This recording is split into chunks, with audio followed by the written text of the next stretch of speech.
Hay que seguir trabajando duro para que los éxitos sigan llegando. Es el principio de una nueva era.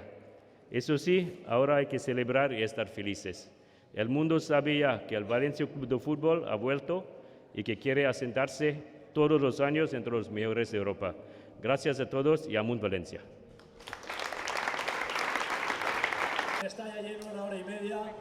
Nada, daos las gracias hoy a vosotros también por estar aquí, porque para mí y para nosotros va a ser inolvidable y el Valencia siempre lo vamos a llevar en el corazón. Muchísimas gracias. Y nos vemos en el vídeo.